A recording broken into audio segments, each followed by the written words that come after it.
Hello, listener. Welcome to Azara's Fist, an amateurish production. In this game, as in all our games, the players at the table are utilizing various safety tools to ensure we all have a great time. We encourage you to use the safety tools at your disposal while listening as well. Content warnings for this episode can be found in the episode description.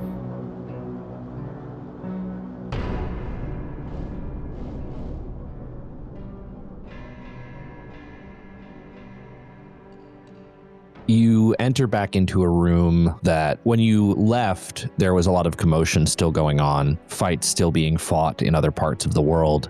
Things seem to have died down just a little bit. And as you return to a room with a few people that you saw advising or interacting with Sam while you've been in hell, but you do not see Sam around. You have a moment here as you arrive back after what was the first relaxing moment you had since you met, really. And now you are off to your next duty. We need Sam to get us to the god, no? Or did he give us instructions that I am just... No, we have to go talk to Sam again. All right. Looking around, is there someone that we already know? Like, is there someone that we saw around Sam a lot before that is in our vicinity right now that we could potentially bother again? Is he omniscient? Can we just go, Sam?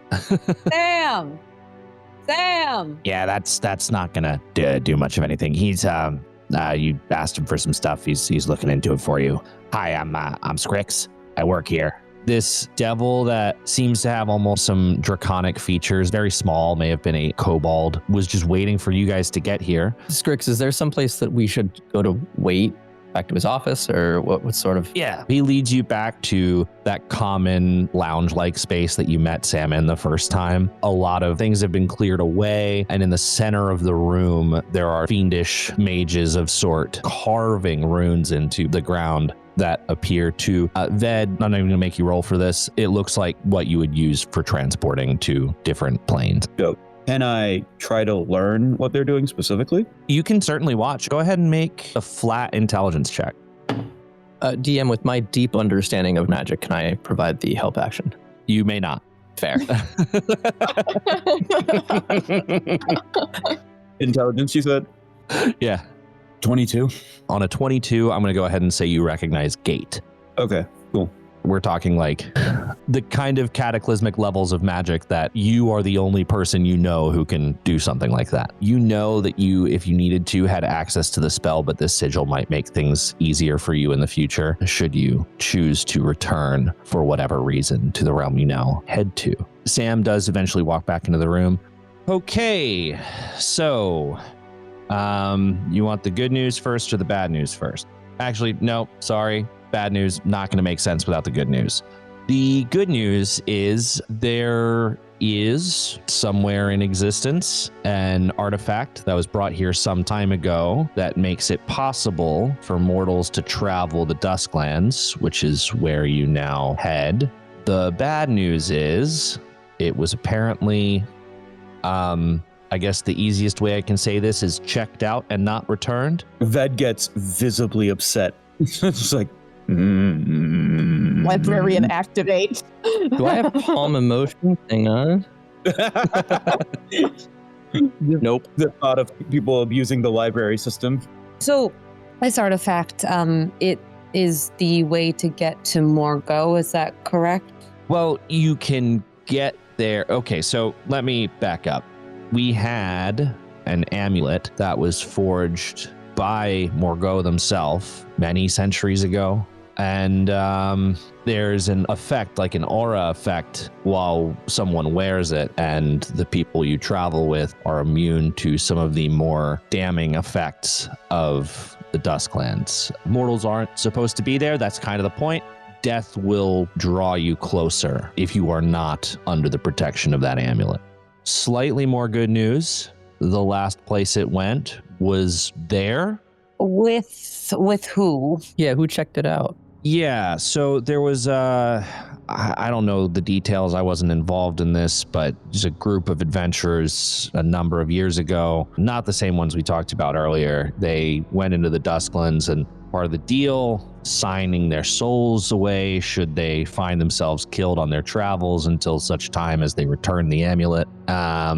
All but one of them is dead, and we know that because they signed away their souls and didn't return the amulet, so they're here.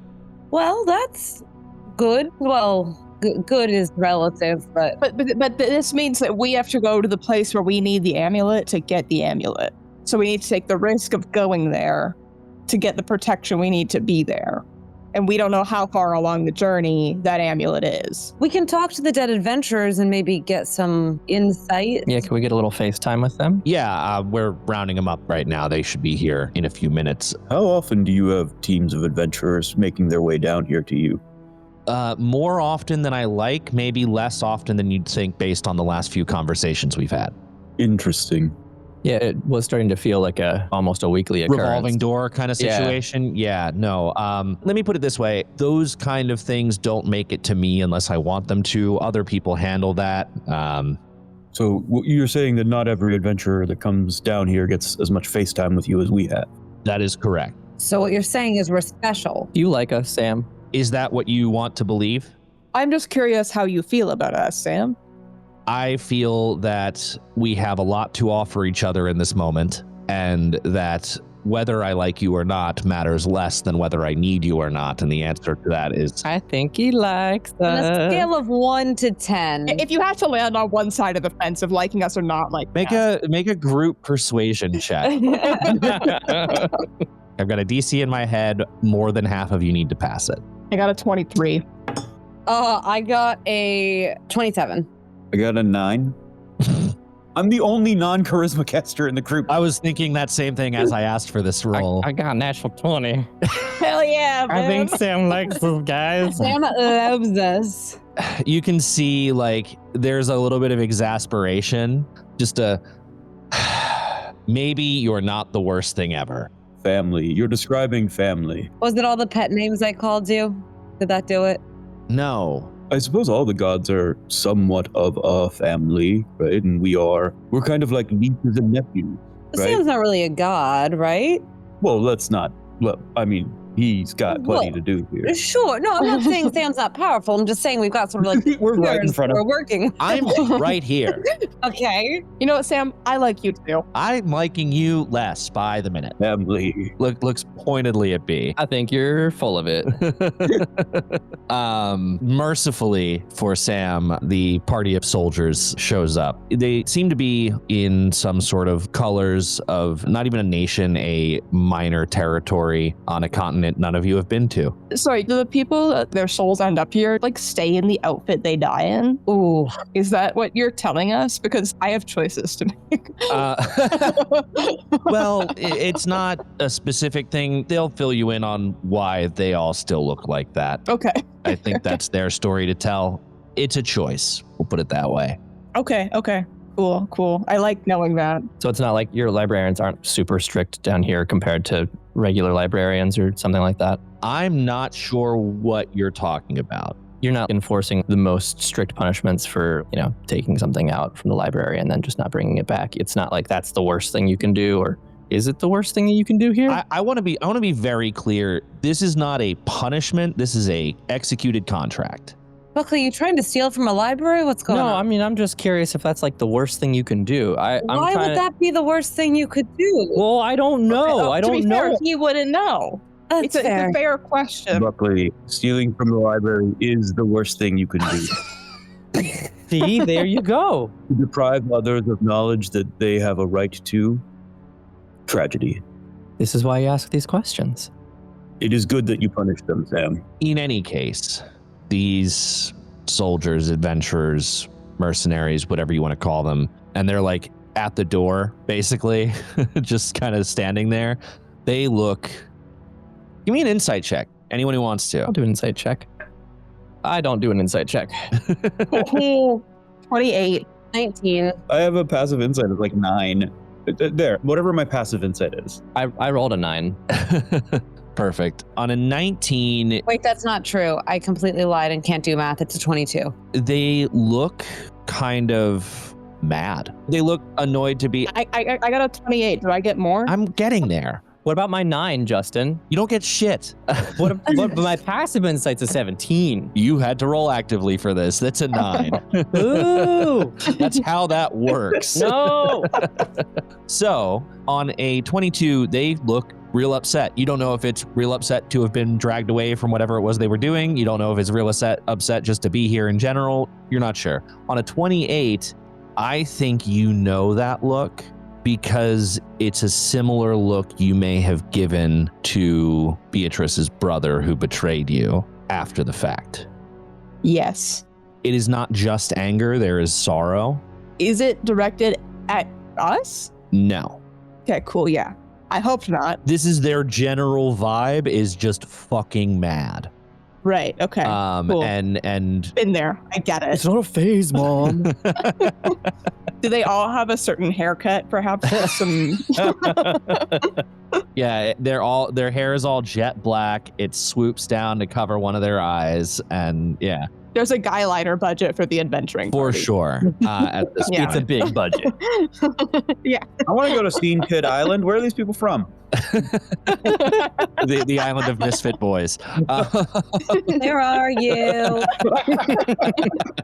They're the angels from your nightmare, the shadow in the background of the morgue. In any case, Sam waves for them to head over, and they're not moving aggressively towards you, although, Buckley, you may get the instinct that they're upset with you. I will place myself between the rest of the party and them. As they approach, they do stop when you do that.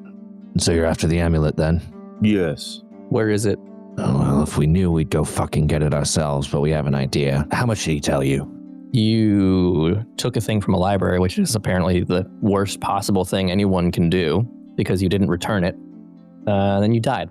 Yeah, we didn't take shit. We were called by our lord of our region, so to speak. His wife had died. He wanted to go after her. He told us that he had made a deal to get an item that would protect everyone while we were there. And we didn't know that the deal was for us and not for him. So when things turned south, even with protection of the amulet, he ran into some temple and we were slaughtered outside. And not having fulfilled our end of the bargain unbeknownst to us, we ended up here. So the amulet's in the temple with the nobility guy? We can assume he looked like he was trying to teleport or shift away somewhere or do something. We're not quite sure. But when he opened up a portal to step in, it didn't look like anything we'd ever seen before. It looked like a gnarled, green, sickly energy, and he stepped through it without thinking about it, and the last thing we saw was a look of horror on his face. But when he turned around and looked at us, and he closed the portal, we knew what had happened, and we had been left behind. And we all died there, not having the power of the amulet to protect us, not having our own means of getting away. Do you mark on a map, maybe, where this went down? I can tell you how to get there from the portal that'll open up from here. This is where we left from, too. Okay. Well, not here, but... Sure. Sam, if we get the amulet back and they're here without having consented to the contract that is binding them to an eternity here, not that you haven't done a lovely job at the place. It's not my aesthetic, but that's a good word. What does that mean? Is it? It's the Focus, Buck. Focus. Okay, sorry. Says Ved. We're gonna have to get him a little pocket dictionary at some point, just so he can answer his own That would be good. questions. Could they go free? Could we fulfill their contract on their behalf? I don't see why that wouldn't fulfill the deal. The deal was to return the artifact. I honestly was unaware of the circumstances. Like I said, I don't get involved in the vast majority of things that happen here. Might need to have a conversation with somebody. And he snaps to the corner of the room and someone walks out, presumably in search of someone to yell at for what has happened here. Can we make sure that fucking guy ends up here instead? Based on the description that I was just given, he's not going to come here. Where is he? Anywhere he might go is going to be worse. Oh, Okay. I'm all right with that. that works. Yeah. Follow up. If he stepped through a portal, how do we even know that he's still on the same plane? Unless the portal was the entrance to the temple and I'm just misunderstanding. Well, if someone had consulted me, and looks over at a group of advisors who are observing this situation, they would know that the place he went does not have an exit door. That's good for us. Probably not good for him, but... Well, it's not good for us when we were there. Well, is the entrance the exit, or is there just no exit? So, presumably what you'll find in that temple is a creature called a Nightwalker. If I'm correct, they were fighting, tried to teleport away, which, as you can see, is not sufficient. If they were pulled into the negative energy plane, which is where I think they are, it is not a divine realm, it is an elemental plane of death, and a creature called a Nightwalker would be in his place. The only way to leave that plane is for the Nightwalker to be killed. Okay. So I have to assume that no brave hero has gone to rescue this lord, prince, whatever. And you don't have like a special Nightwalker sword or anything like that, do you? Nope. What is a Nightwalker? Yeah, Well, it's awful, for one. Assumed. it sounds bad. Extremely tall, large creature, very thin, almost gaunt, shrouded in necrotic energy. Generally speaking, you don't want to be anywhere near one at any given time.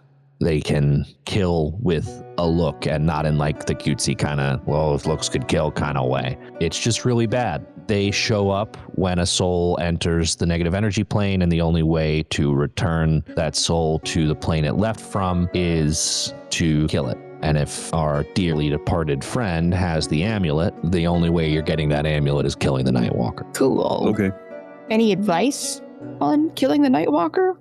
I would say that, I mean, this is going to be obvious, but don't die, because, Thank you very much. you know, Yeah. there's not a lot of effective methods of fighting these things. They resist damage pretty heavily. They conjure a certain amount of strength that will allow them to repel spell effects and things like that. And anything that does any sort of deathly energy, whether it's cold or necrotic or poison, functionally useless.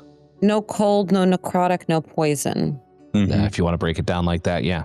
The other thing you should be aware of is it's been 3 years since that man went into the negative energy plane. It is unlikely that he's anything like what he was when he left. That place has a way of permanently altering people. And I don't think you're going to find a man comes out. I think you're going to find something different entirely. Do we need to be worried about him along with the shadow thing? Well, the good news is you literally cannot fight them both at the same time. Okay. Because they can't be in the same plane at the same time. Okay.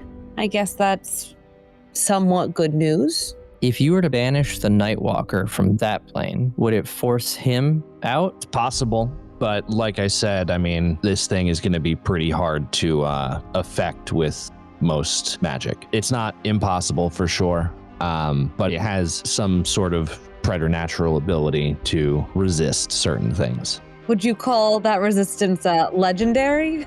You know, I don't know if that's the word I'd use, but, you know, I suppose you could say that. All right. Okay. Literally stole the joke out of my mouth. I'm so Well, mad. you know, you're married. You share everything. Yep, that's true. Buckley and I are not married. I want to be very clear.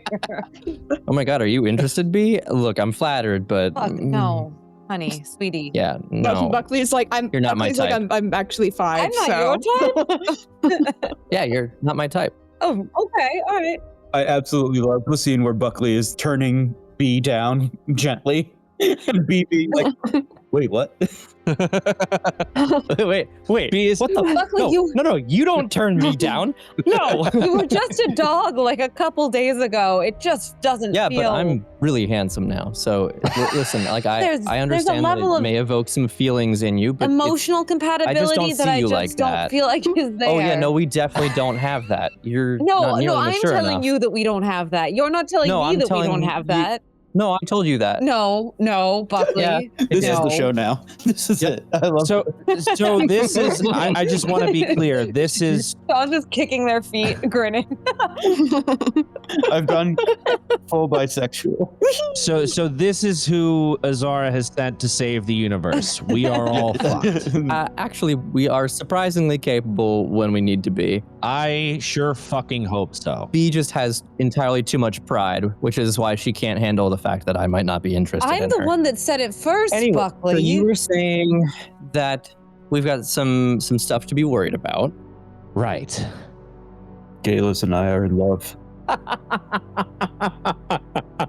So I can get you there. While this place is in its current state, you won't be able to leave, at least not without us opening another gate, and I don't think we have a way of communicating that. If we do, that's great, but I would highly recommend pressing on to do what you need to do with Morgeaux.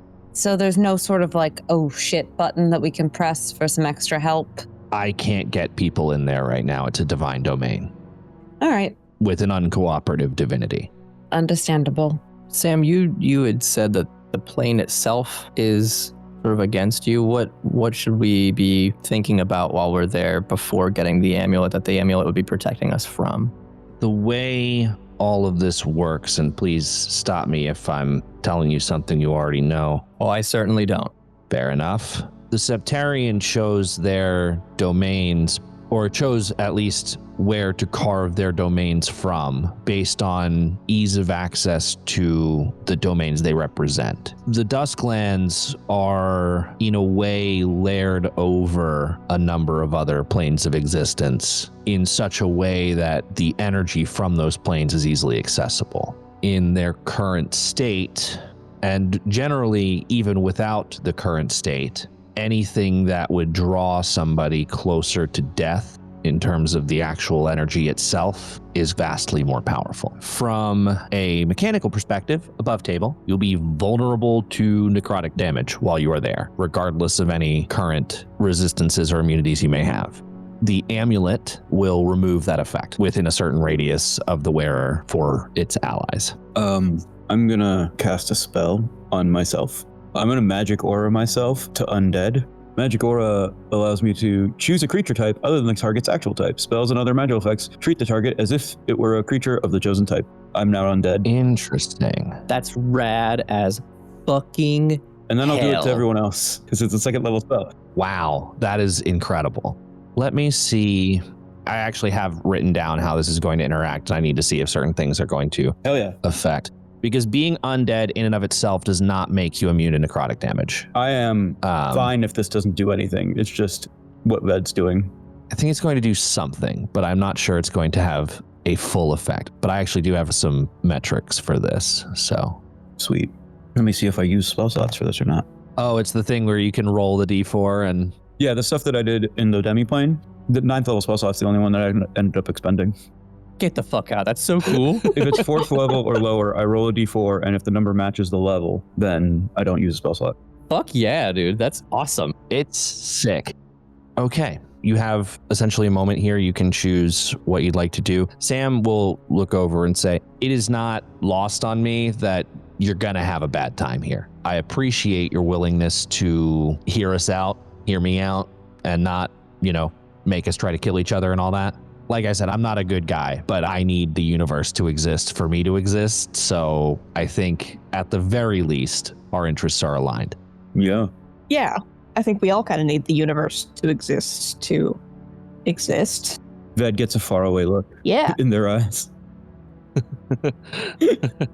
Buck looks very confused. I am also going to use my arcane abeyance before we leave and give Buck a little bead of haste that you can use Ooh. whenever you so choose. Should we have rested at some point? So I was going to offer, it's going to be real ugly over here. I'd suggest you take a night. Seems reasonable. Yeah. I would like to take some time with these soldiers and speak to them of their experiences and get a little bit more of it. And I mean that as that's what Ved's going to do, is interview these people. There's a moment in that conversation where You are talking to the leader, Garrick, and then you try to go to talk to the others, and he's like, I wouldn't do that. And then one of them opens their mouth to respond to you, and it is just shrieks. It does like material damage to you. Ow. Yeah, it's bad. But you can continue to have that conversation, and all of you are given essentially like a suite that it's in a door that you didn't think was there when you walked by it before. What are the suites in hell like? Honestly, it's pretty well appointed. I mean, you're in essentially the tower of the King of Hell, so it's not the worst place you could be staying. It's still uncomfortably hot in general, but these rooms seem less so. You've gone from it being about 90 everywhere that you are to mid to low 80s. And it's uncomfortable, but it's not impossible to sleep in for sure. And you are given leave for the evening. You essentially have your own separate rooms, but there's a little common area that joins all of them that is still private to everything else. I specifically do not summon the Eclipse Tower because I want to leave it in the demiplane for as long as I can. Yes. Throughout the evening, you're able to, I know we talked about it at the end of last session, but we didn't actually do anything with it. But Buckley, you're able to track down an advisor that can organize priority supplies to be brought across to the demiplane. Cool. The evening's yours if you'd like to have any conversations you need to have or anything like that. What are the odds I could find a tattoo artist down here? Get a little like memento of my time. I mean, yeah, you could find several. Ved knows how to tattoo. Do you voice this wish out loud, Buck? Because Kaelis would be so down on this trip. Yeah, I'll probably be like, I've seen a lot of people with decorations on their skin, and I kind of like it. I was thinking I might go look for somebody while we're here, get something everywhere we go, and tell a story over time. You know, That's beautiful. I was going to offer to do it for you, but if you want a local artist, then we should find one for you. I mean, I do want one from you at some point. Yeah, if you can do that. Every night, if you'd like. Just straight working on a back piece. So, yeah, Ved, I mean, you have tattoos of your own that you've done. Mm-hmm. And I don't know if Buckley would be super clued in on those. If you want, you can, sure. Describe what they look like and if there's significance, which I know that there is, but yeah, whatever. I got you. Good setup. Yeah, Ved has a number of tattoos and like dermal piercings and various other ritual body modifications. And these tattoos, we use the sacred geometry in order to tell the story of our family lines. And then we use the ashes of our ancestors when they pass to immortalize them and so that they can come with us and the journey can continue. This tattoo I did on myself with ink made of my father and my dad so that they will always be on this journey with me.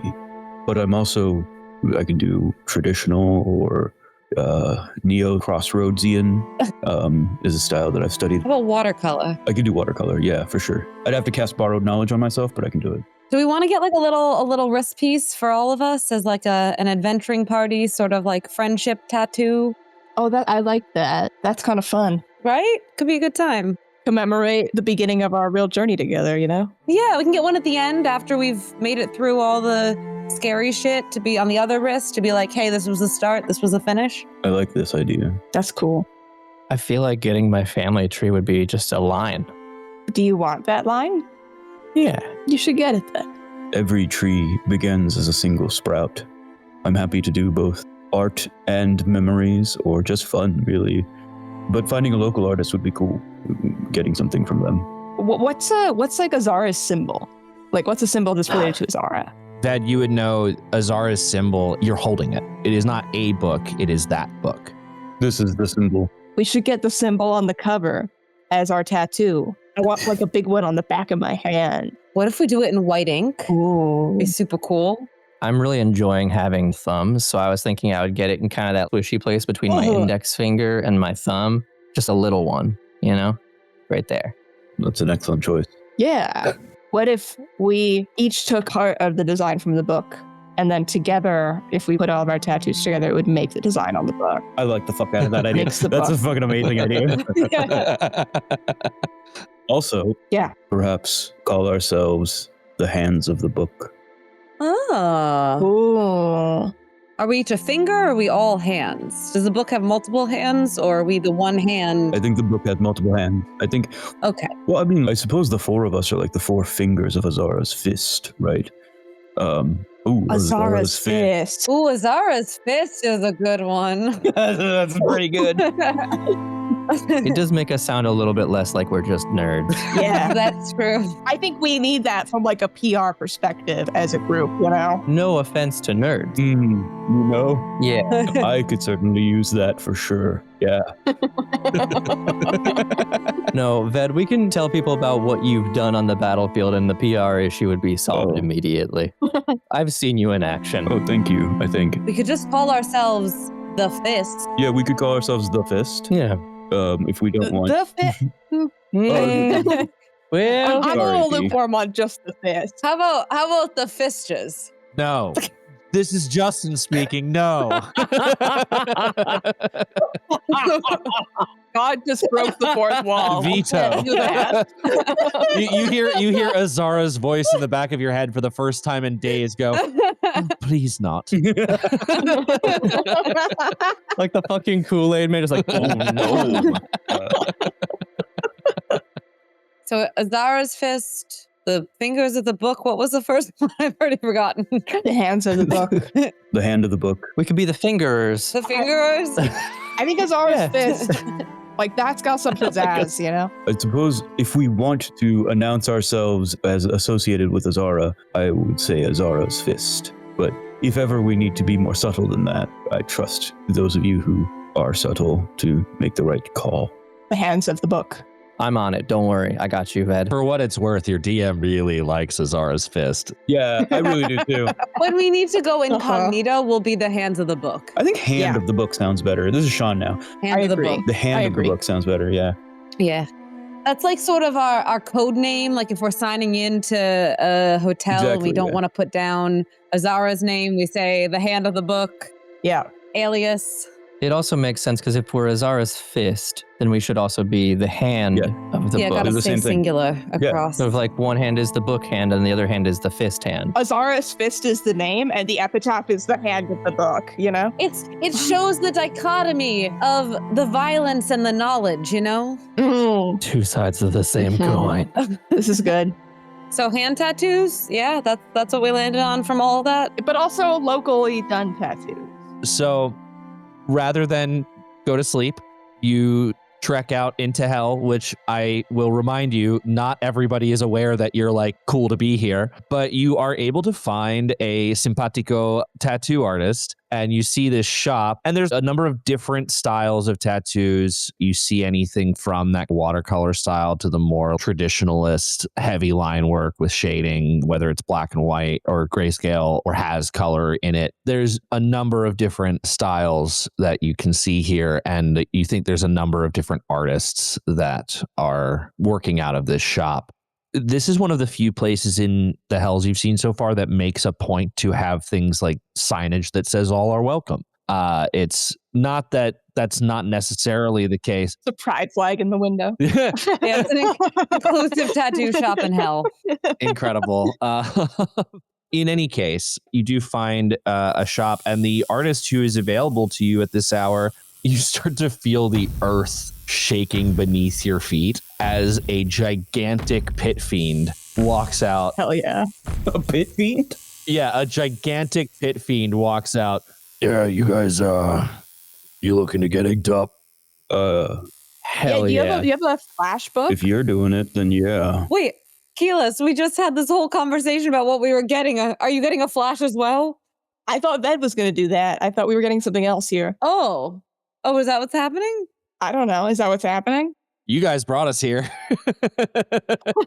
I thought we were coming to get our team tattoos, but Okay, well, I also want to get a flash tattoo. Just so you know, I can't legally work on anyone who's under the influence or anything like that.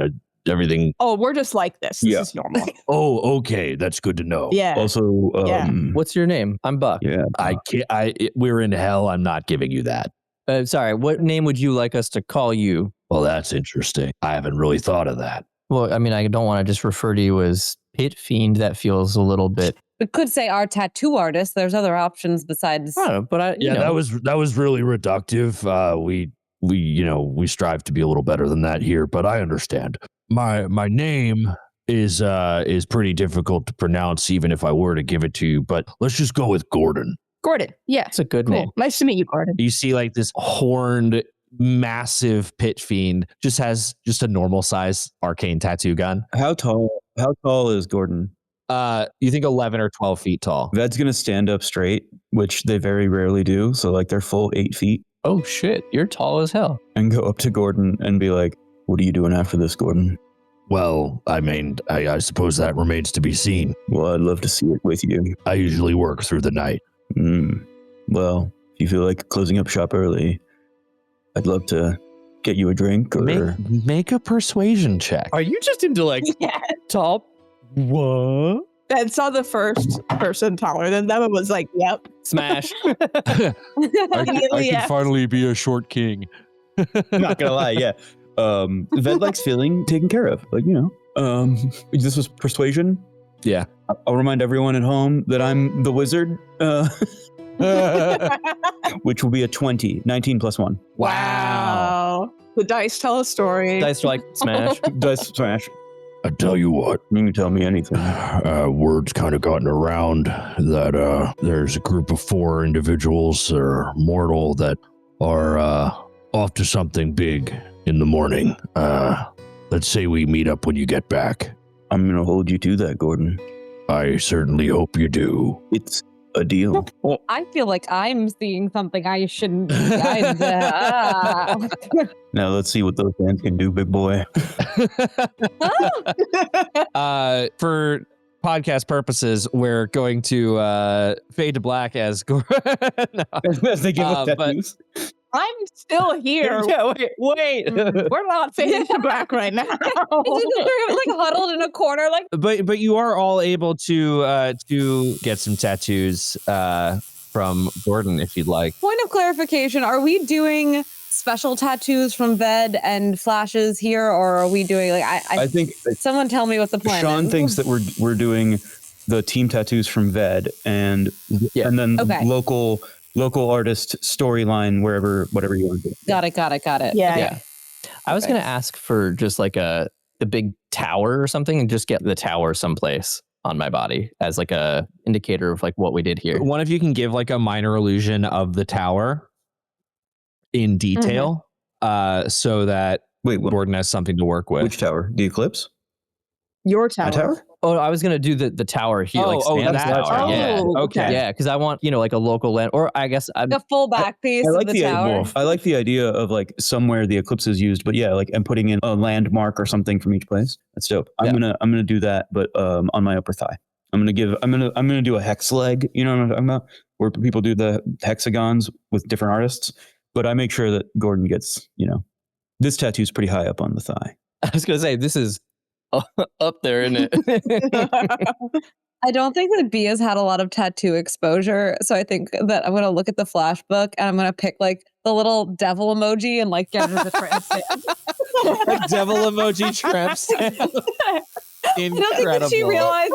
Incredible. Cute. In the background with a hand on Kaelis' shoulder, like, people need to make their own mistakes. It's okay. I know. I feel a little bad though. Buck's like, it looks really good. Yeah, Buck Like- unironically likes it. No, it looks good. That I know she's really into this, but like in 5 years, I just feel like she's gonna want to get it covered up. We have the magic to remove it. It's okay. Gordon leans over to you guys while you're having that conversation after he's done and has walked away from Beatrice and goes, "Don't worry, I do really good cover-ups and I set that one up for one." Gordon's a real one. Yeah. The soul coins are actual like coins, right? Yeah. Okay, cool. Kaelis is going to get coins tattooed on her eyelids. Ow. Oh shit. Fuck, that's so fucking dope. I know, right? So I feel like Shawn wants to do that in real life, but I don't. That sounds terrible. Right? IRL, I would never get my eyelids tattooed, but this is cool as shit and I want it done. I am going to make a dexterity check Totally for fair. Gordon. Guidance, advantage, everything I can do to help out. I've got bless. Who's got bardic inspiration for us? Friends. We're gonna long rest after this. We're long resting after it. Pour it in.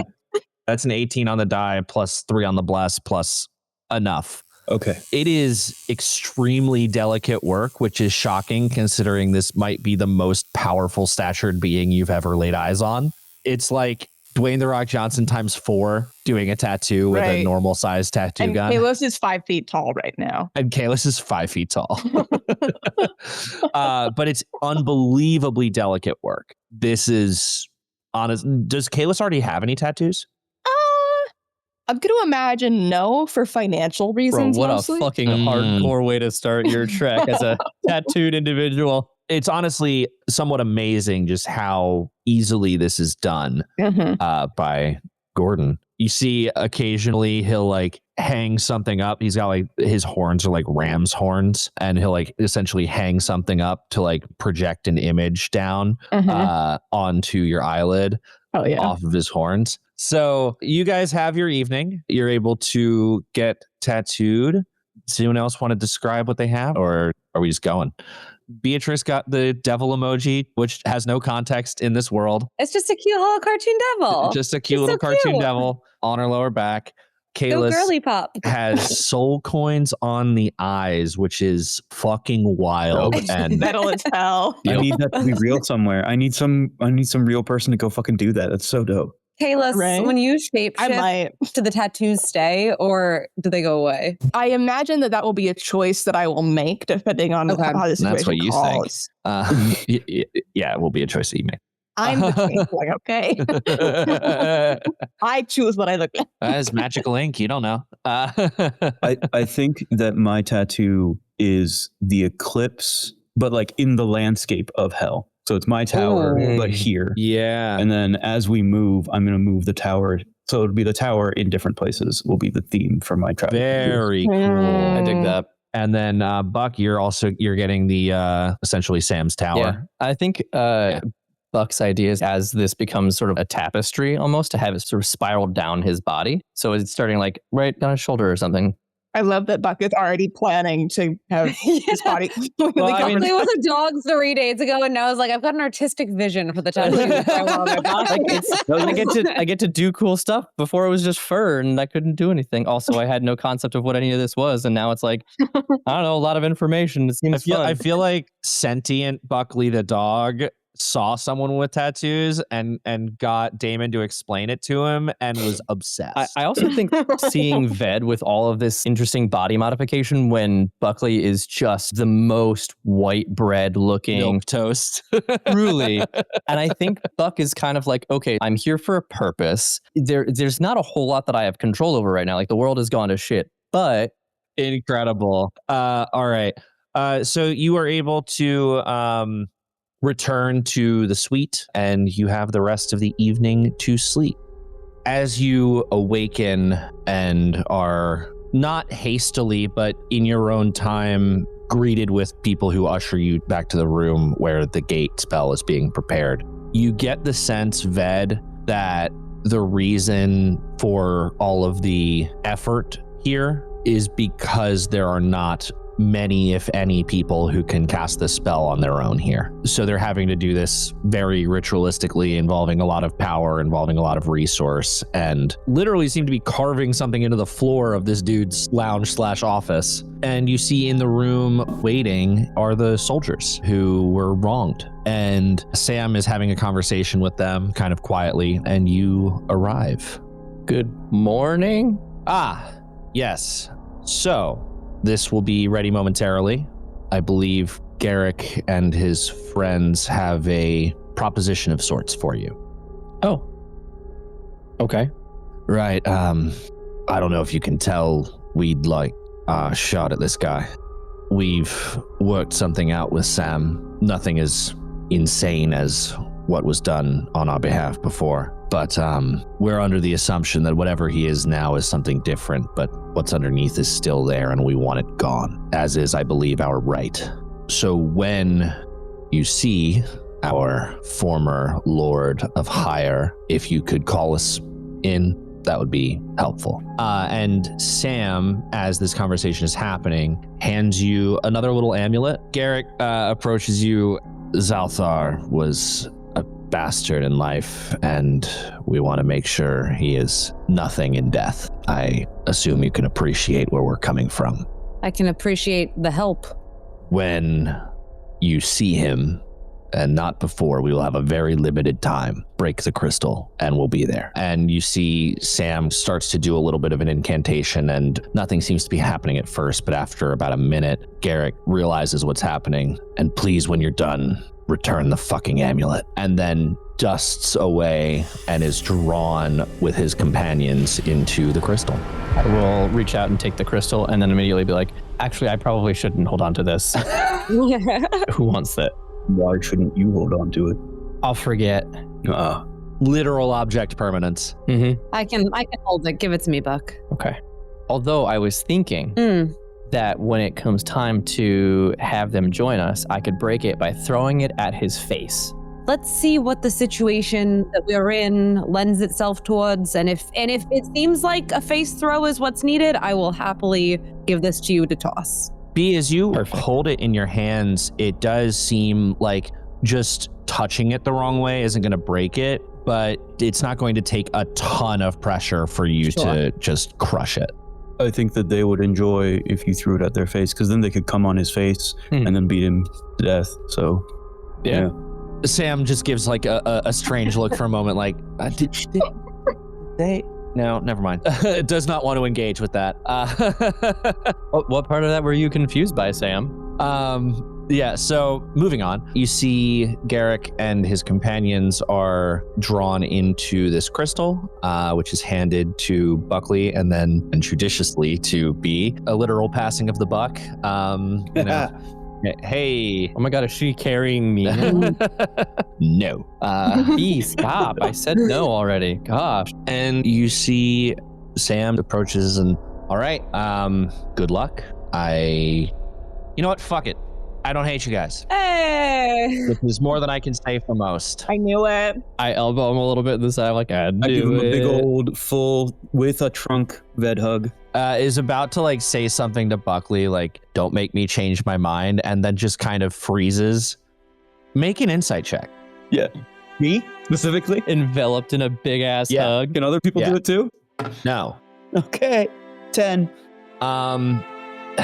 With a 10, he's not leaning into this hug. You almost sense a feeling of shock. Oh, buddy. And that's all you get. But yes, so Sam backs up. All right, let's make sure they have what they need and get them to where they need to go. I've talked with Garrick. We've essentially been able to mark the location you're trying to get to. Use this. And you have like a little crystal, similar but not like similar enough that it's going to be a problem, to the one with Garrick in it. Imagine we're like, let's throw it, we're like, Shit! But how do we get there? it is essentially the locate object spell, and it is currently locating the temple. And Sam will say, it's not going to show you anything right now. You won't be close enough when you get in. We can't get you that close. Specific points where the realms are thinner, you know the drill. When you leave, head what will appear to you as north. And once you arrive within 1,000 feet of the temple, you'll start being pointed in the right direction. I hand it to Kaelis, like immediately, like same motion as Buck. There are too many of me in my own head for any one of us to remember where this is. He just looks at it, pockets it. Excellent. Sam backs up and is ready to facilitate the casting of this spell, and a number of other people in the room stand at the edges of this large circle, and they cast the gate spell, or a version of it. That even as they cast this is like nothing you've ever witnessed before. It seems altogether a different way of casting magic than what you are familiar with. Even if you were to cast the gate spell, you don't know if you could replicate exactly what it is that they're doing right now. Yeah. But a portal opens up. I go through it. Excellent. Alone, apparently. Yep. Just Ved goes through, the rest of us stay. Everybody else stays. We turn to Sam, we're like, fucking got him, dude. Just throw the crystals through behind them. You can close it. They're good. Middle fingers. That'll handle all of it. I really appreciate you guys giving me the crystals. Got you, buddy. Not gonna leave you out totally to dry. You feel a certain degree of anger and hatred and vengeance turn towards all of you, and it's not coming from Ved. It's coming from the crystal that was just thrown in with it. No, I follow Ved. Good. I'm just gonna shake Sam's hand. You might not be a good guy, but you're not all bad. And I'm pop through before he can say anything. Kaelis will take up the rear and step on through.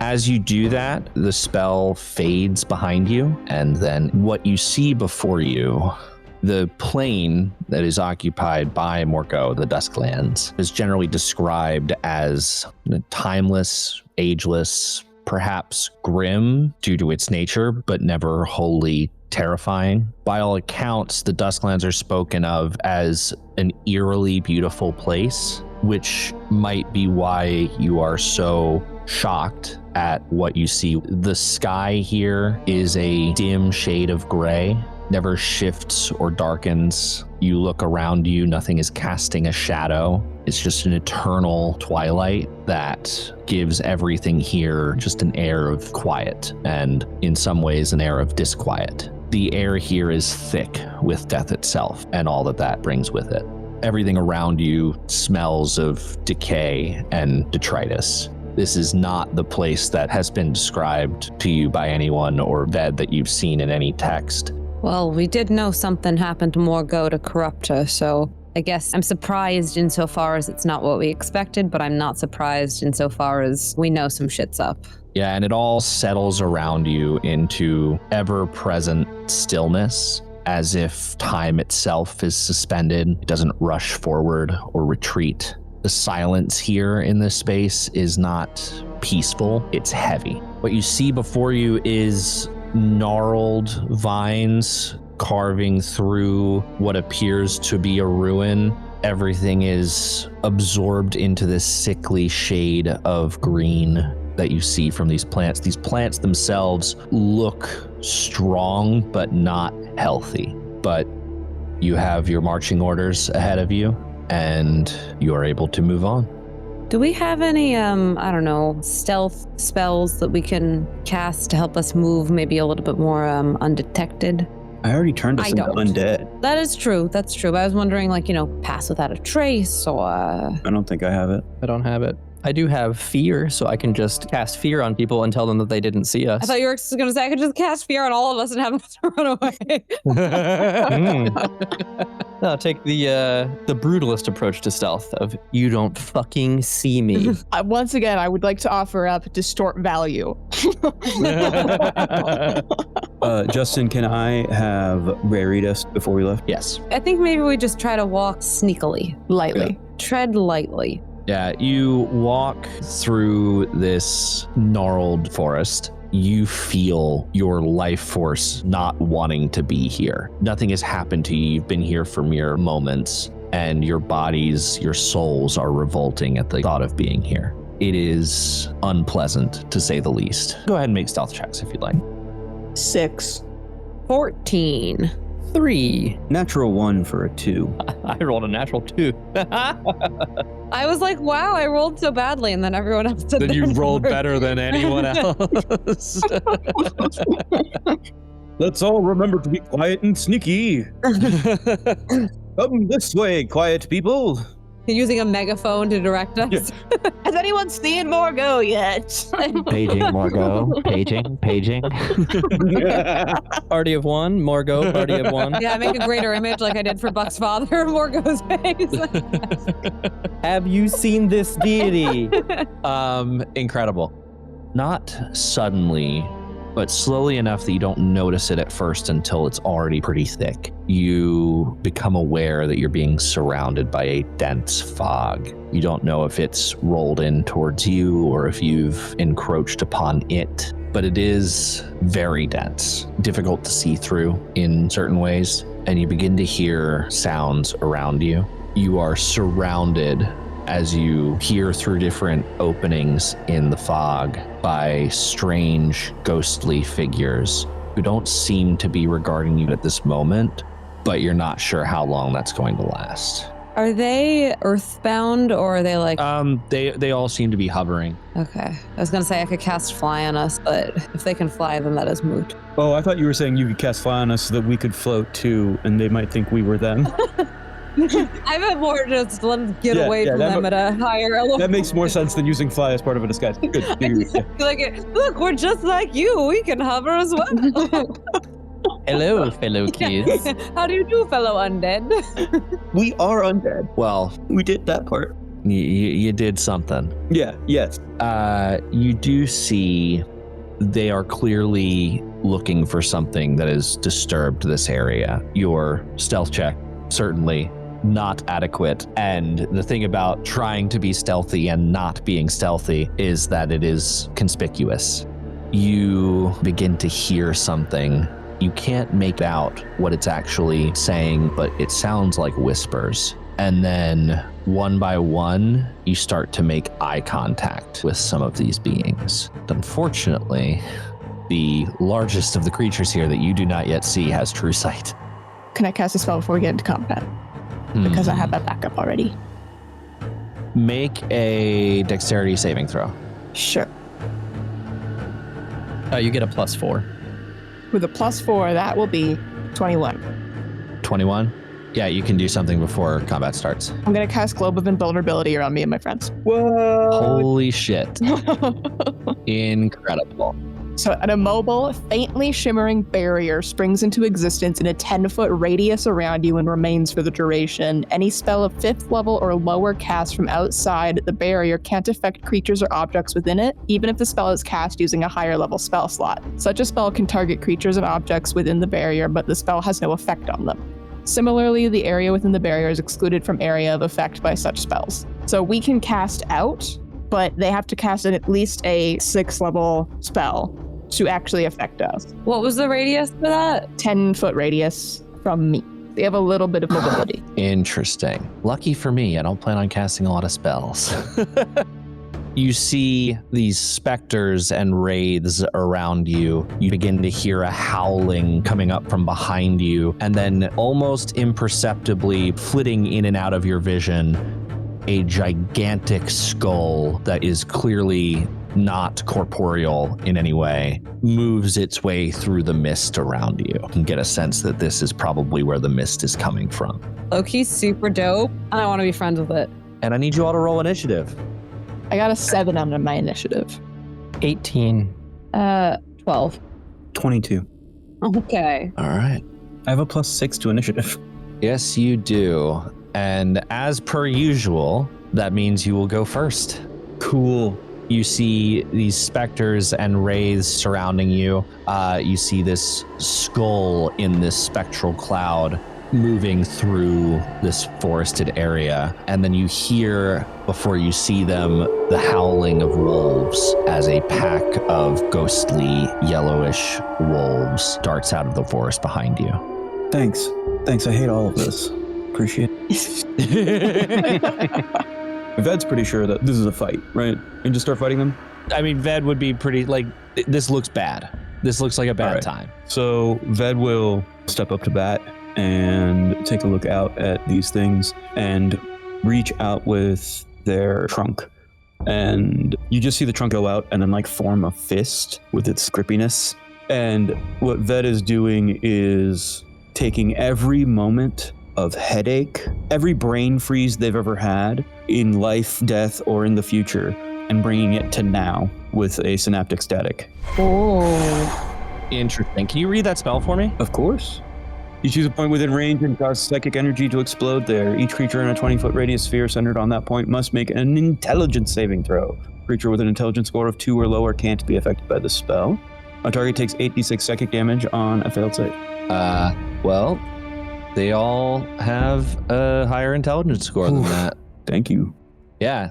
Shockingly 10s and 12s across the board. Even the wolves. Everything has an intelligence score of 4 or higher. Well, cool. So intelligence saving throws DC 20. All 3 of the smaller creatures, the 2 specters and the wraith, are going to fail. The specter gets just a 19 plus 1, so 20. 20 makes it. Okay, cool. All right. Everything else fails, but the spectral cloud makes the save. Okay. 27 psychic damage to anything that failed. And they also have muddled thoughts, which means that for the next minute, they subtract a 1d6 from attack rolls, ability checks, and constitution saving throws to maintain concentration. You see the 2 specters are gone. Yay! And what was the additional effect on the Wraith? 1d6 bane. Okay. Excellent. Good to know. And then the spectral cloud will take half damage. So, Okay. And not have the effect. yeah, You said 27? 27. Oh, no, I have that wrong. It's 13. 13, yeah. Sorry. All good.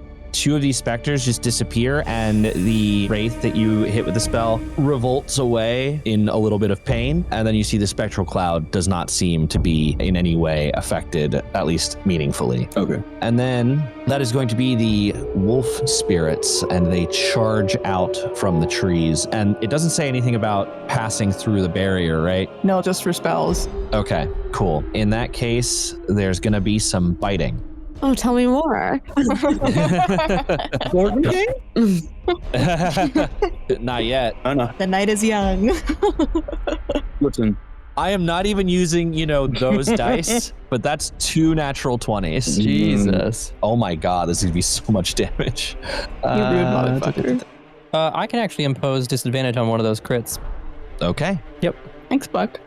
Yeah, got you. Real That's one. still going to be a 17 plus 7, so 24. That's okay. Not a crit. We still take those. Cool. So this is just the cold damage. Okay. 44 cold damage. Oh, okay. 44 cold damage. And then that's going to be... Okay, that was a very low roll, which is good because you are vulnerable to this damage. That is 23 points of necrotic damage, doubled to 46, as you are currently vulnerable to necrotic damage. The correct response is ow. Sorry, that was another 46 points of damage? Yes, so it was 44 cold and 46 necrotic. Okay. I look bad. Yeah, that was not in the cards for me, and then it just happened. Justin, I'm so sorry. Whichever one of those looked worse, I will use Convergent Future. Say more about that. When you are a creature you can see within 60 feet of you makes an attack roll, an ability check, or saving throw, you can use your reaction to ignore the die roll and decide whether the number rolled is the minimum needed to succeed or one less than that number. When you use this feature, you gain 1 level of exhaustion. So, Okay, so you have a level of exhaustion, and I'm assuming you're removing the crit. yes. So I'm so sorry, Justin. That's just going to be a full miss. And the second attack would have been 20 points of cold damage. And 2d8 is going to be 8 points of necrotic damage. And that is doubled. Like that is That the is doubled the double. total. So total, that's 28 points of damage. okay. Instead of that plus 40 something, is that what was about to happen? It was literally almost 100 points of damage. Yeah. Thank you, Shawn, for saving my life. I have a bunch of stuff that does similar That's the goat. things. And I'm like, fuck, which one of these works? Okay, so that is the wolf spirits. That just stopped a terrible, terrible thing. So, Buckley, that is your turn. Buck, you do have the bead of haste. Yes, I do. God, do I want to pop it now or do I want to save it? Fuck it, I'll pop it now. Hell yeah. Pop it like it's hot. Hell yeah. I pop the bead in my mouth like a little doggy treat.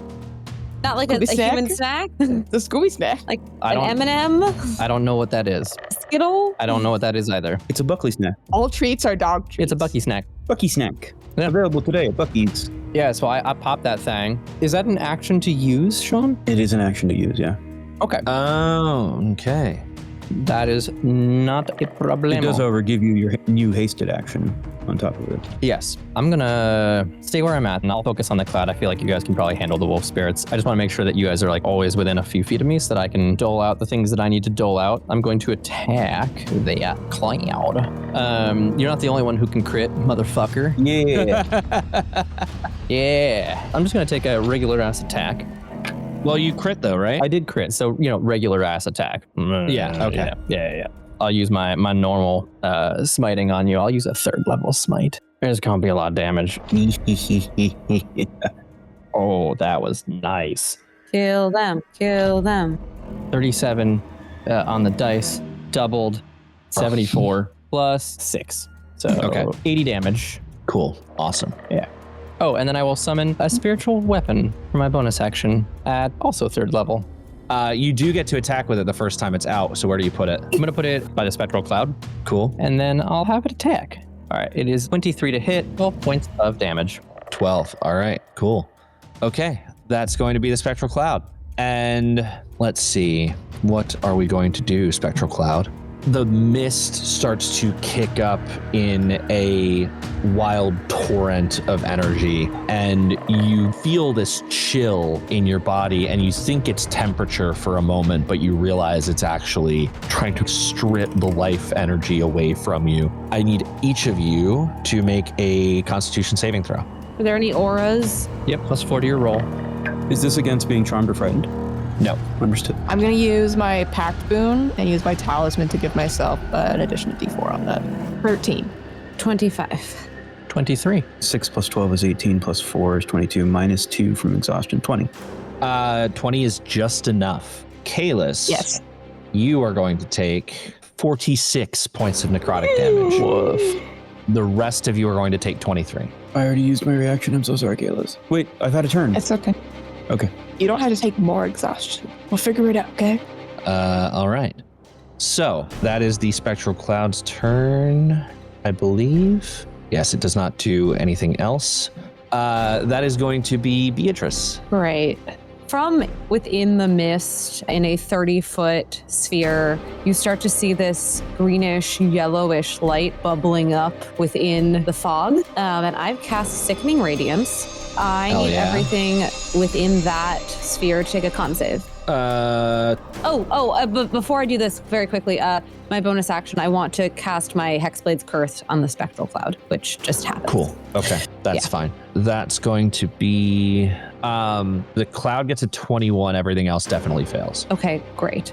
So the cloud is going to save. Everything else is going to take 24 points of radiant damage and also suffer a level of exhaustion. Cool. The specters that were surrounding the cloud are gone, and the wraith takes some damage as well. Perfect. And starts to, move a little slower. All right. I am also going to action surge, and I'm going to shoot 4 Eldritch Blasts at the Spectral Cloud. Go ahead. First one is a 23 to hit. I'm just going to go ahead and tell you, you're going to hit. I'm going to hit? I mean, okay.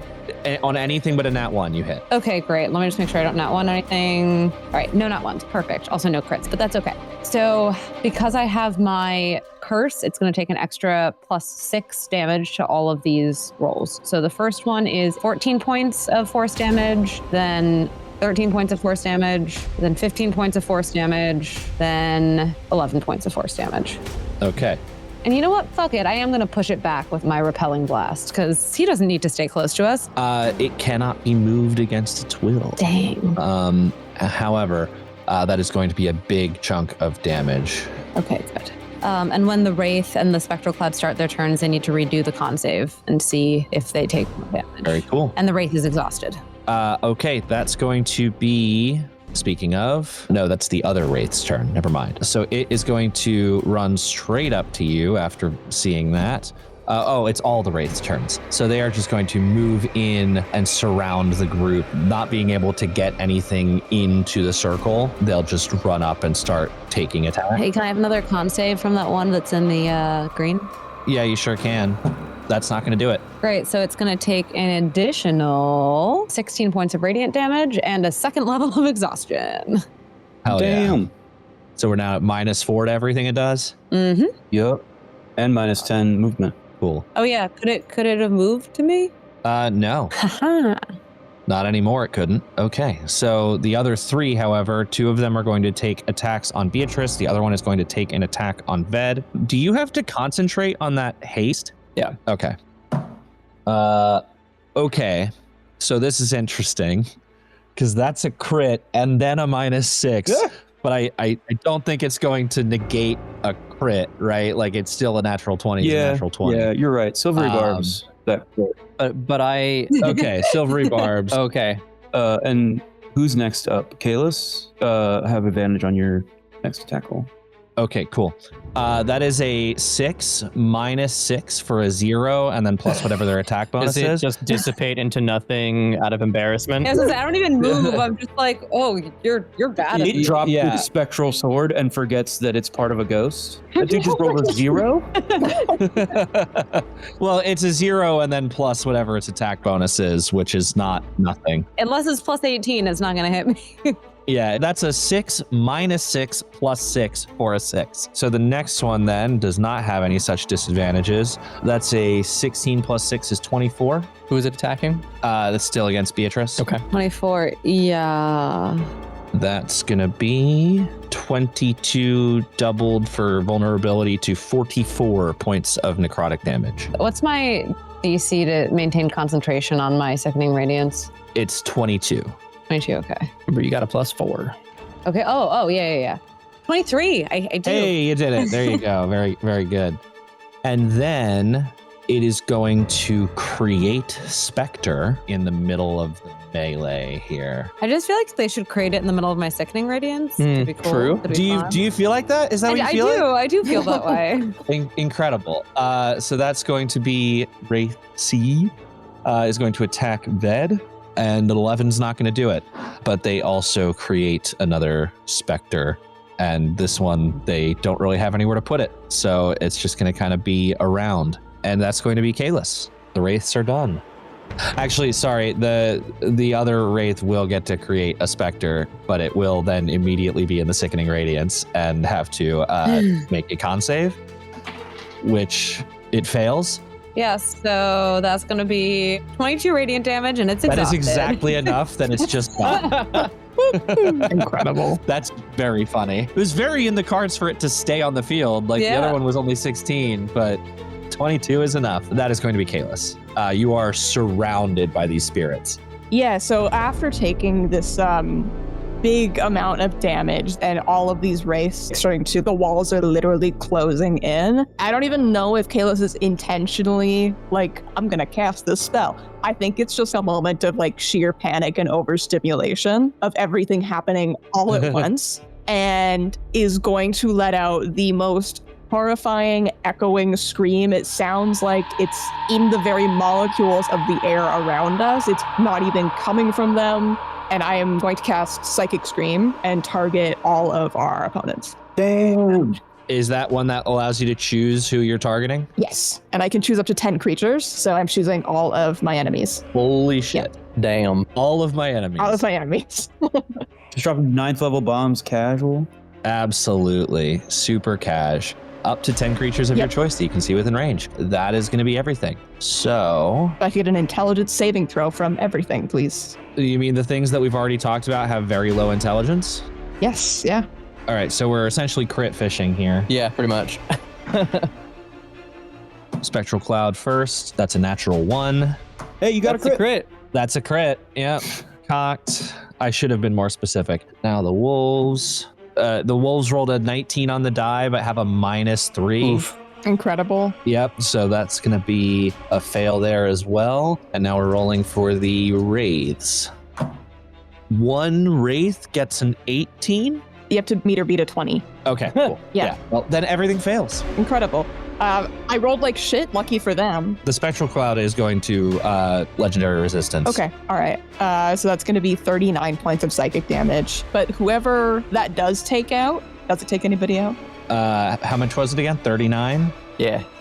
It doesn't take anything out, but it does get close. Okay, that's a shame. Because if it took any of them out, their heads would explode. But Yeah. fine. Wait, that's dope as fuck. I know. Wait. Hold on. That's not true. I lied. The specters are both taken out. So the specter's head explodes. So you see little poofs of cloud. Yeah, before the rest of their body dissipates. And then this wraith over here explodes in sickening viscera. Incredible. We're back at the top with Ved. Okay. Kaelis, you still have advantage on the next thing that you roll a d20 about, if you didn't already. Okay, I did not. Cool. I am going to cast Chain Lightning. Oh shit. Oh, baby. 6th Cool. level. So Ved will step forward and rub their hands together and gather every single moment of static electricity that has ever touched their life and launch it into the spectral cloud, from which it will bounce to Wraiths B, C, and Swarm of Wolf Spirits. Cool. That's gonna be DC 20 dexterity saving throw. the spectral cloud is going to pass with a 23. Everything else is going to fail. All right. You still take half damage. So let me Oh, sorry. Hold on. Hold him. No, the wolf spirits also pass. 43 points of lightning damage. Hell yeah. Halved for the cloud and wolves. How that cloud looking? It's a hardy cloud. All of the fog in this forest is this cloud. So It's a lot of fog. it's a lot of fog, it's a lot of cloud. Yeah, I think Ved kind of gathers that static electricity and then just stomps their foot and 4 lightning bolts like out from them. All right. So the shock is still like running through these creatures as the wolves swarm back in and will kite around Kaelis, and there will be 1 attack at each of Kaelis and Ved Ayana. Kaelis, how are you doing on health? Could be better, Ben. Okay. I'm going to impose disadvantage on the attack made against Kaelis. Okay. The attack made against Kaelis was going to be big hit. Let's see. It's only 1 less. It's going to be 24. Okay. 18 and a 17 on the die. And then I tried. the one against Ved is not going to hit. However, you are going to take Kaelis 13 points of cold damage Yep. and 18 points of necrotic damage. Okay. And that's Buckley. Okay. Everything's fine? And nothing's wrong at all. All right. What are we feeling is the biggest threat here, folks? Because I don't do AoE, but I do single target quite good. I mean, Spectral Cloud. Spectral Cloud? Spectral Okay. Cloud, probably. Cool. Yeah. All right. I think we're just saying that based on the size of the thing on the map. We don't actually know. This swarm of wolf spirits could be like toxic as fuck. Remember, it was going to be extremely deadly, but that was on 2 crits. It did 100 points of damage. Yeah. Nearly. It was like 94 or something like that. I have an idea for the wolf spirits. Yeah. So, Okay, cool. I'll walk over to Spectral Cloud and be like, legendary resistance this, you filthy fucking casual, and attack it 3 times. Very in-world language. Yes. I'm going to assume that a 22 hits. Again, on anything but a nat 1, you will hit. Cool. All right. So across all 3 attacks, 57 points of damage. I didn't roll that well, but well enough. And then 8 points of damage from my spiritual weapon. Okay, this cloud is very much thinning out. That is going to be the cloud's turn, and it's not pleased. First of all, I'm going to leave your fate in your own hands. Buckley, you just did all that damage. Roll me a d6. 6. Ha-ha! Yep. It is going to, I'm going to need everyone to make a Constitution saving throw again. oh Number boy. +4. And Kaelis, I believe you have advantage on this. Oh, I do. Yeah, from Silvery Barbs. Okay. Let me roll the one more. Oh, it's a million. Okay, 19 with advantage. 21. Don't forget your +4 from Buck. Oh, yeah. And I also am seeing I have a +1 bonus on saves as well here, which I forgot that I had, even though it's right there. So 24. Okay, cool. That's still going to be, ooh, that is still 50 points of necrotic damage. What if it wasn't? Except it is. Kaelis is down. It would be 100 to be fair, but you all passed. Kaelis goes down. I think that is the first. Wow. So you see the spectral cloud as it's starting to disperse, whips up another gust of this awful, cold, necrotic energy. And that is enough for Kaelis to freeze up a little bit and begin to fall to the ground. And that is going to be Beatrice's turn. You see your friend has just fallen. Oh, fuck. I have literally nothing I can do to heal anybody. Fuck it. I know there are other people that can deal with that better than I can. I'm going to give myself advantage, and I am going to Eldritch Blast this spectral cloud First of all, how are you giving yourself advantage? with steady aim. Okay. Steady aim is 1 attack. I guess it is. It's Steady aim one- is 1 attack, but also you are in melee with the swarm of wolf spirits. If you step away from it, you'll take an opportunity attack, but you'll no longer have disadvantage from being in melee with something. Yeah, okay. You could be on the other side of Kaelis up towards. I don't want to be Yeah. close to the Wraith. Okay, whatever you want to do. You haven't noticed anything casting spells in this fight, so that will be 1 attack from the wolves. 19 to hit. Yeah, I can impose disadvantage. okay. That is more. 23 to hit. 12 and then a 16 on the dice. All right, how much damage am I taking? 15 points of cold damage. Oof, And then 26 points of necrotic damage. I am not doing well. Okay. So for my first of my 4 against the spectral cloud, I get sneak attack because I had advantage. That's going to be... And because your DM is nice and allowing sneak attack for your Eldritch Blast, even though you're not supposed to get that. The first one's 19 points of damage. And what are you shooting? The spectral cloud? Yeah. The spectral cloud goes down with the first hit. Oh, okay, perfect. Fully dissipated as you make that attack. You can make the other ones against the wraith or the wolf spirits. Fuck it, let's do the wolf spirits. And I'm also gonna move my, no, you know what? I'm gonna take the healing from this. I could move it, but I'm not gonna be greedy. Okay, so the first is a 28 to hit. I mean, that's going to hit. Yeah, the next one's a 24 to hit. And then the next one is a 27 to hit. So that's gonna be 9 points, 7 points, and 1 point of force damage. Okay. And then I'm also gonna do a second wind because help. Okay, cool.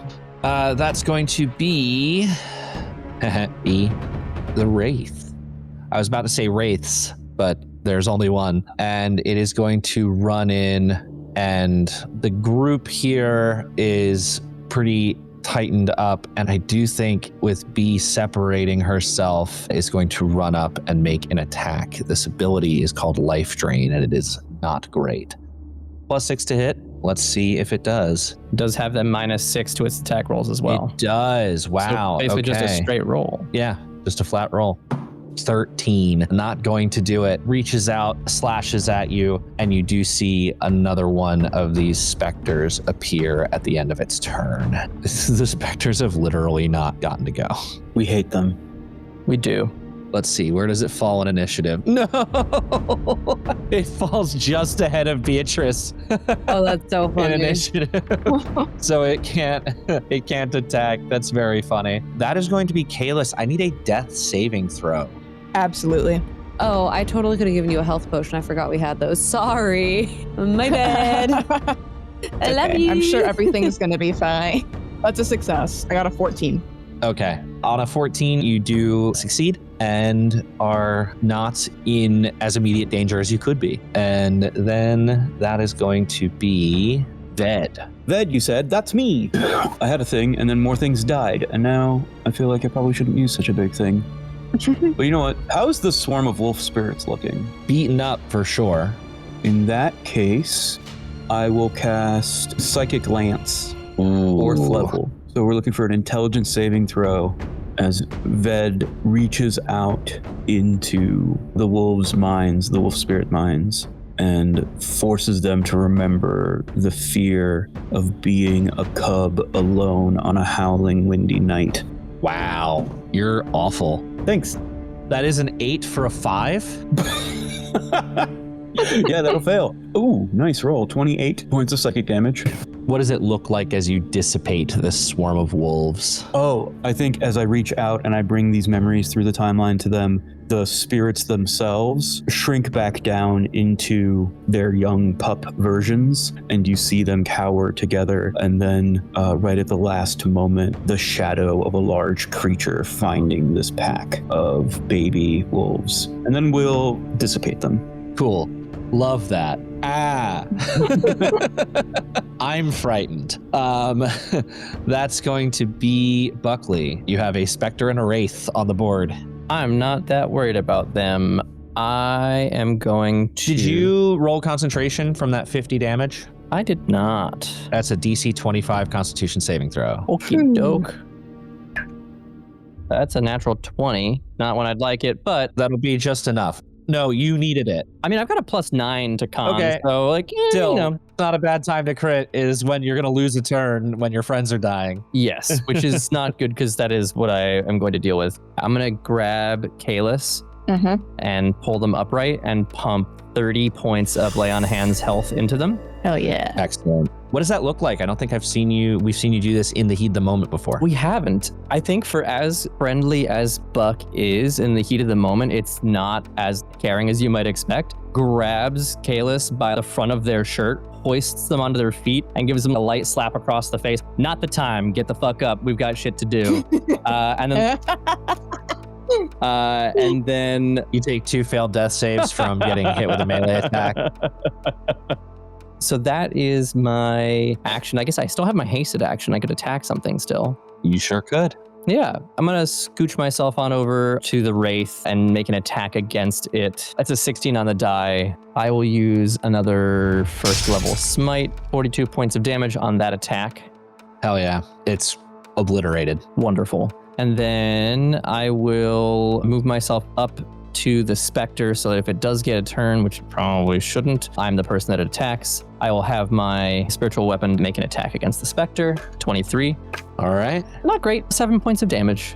Hey, damage is damage. Damage is damage. For the first time, one of the specters survives an attack Crazy. and is now its turn and is going to attack Buckley as predetermined by positioning. Delightful. I do have an AC of 23. Yeah. Is that with the +2 from haste? Mm-hmm. Good. 22. Fuck off. That was almost as high as it could roll. It was a 17 on the die for a 22 and does not hit. So that is going to be B. Who, me? We're taking a short rest after this, right? You could certainly try. Yeah, we could do a cat nap. Yeah. Okay, great. In that case, I'm just gonna recast my Sickening Radiance right there. Wow. Katie, I mean, Very warlock. Very warlock. I mean, it's so extra. I love it so much. like, I just don't understand. Like, It's the best part of warlock is that all spells are the same level. none of these until now has survived a single attack, I and most know. of the damage you've been doing is 22 or slightly more damage, and it's already damaged. This is like the equivalent of finding a small anthill and being like, I'm going to use a bunker buster bomb on this thing. Yeah, this is dropping a nuke on a gopher hole to, like, I'm gonna cat nap after. It'll be fine. I'll get all my spell slots back. it fails. Yeah, sick. Like, that's an Okay, 18, great. but it still fails. Yeah, for sure. It takes 21 points of radiant damage. Oh my god, that wouldn't have killed it if it was at full. But it does go, and you see finally this area is cleared of enemies. There is still a light fog here, but it's not that same dense area that it was before. All is quiet around you, and that's where we're going to stop.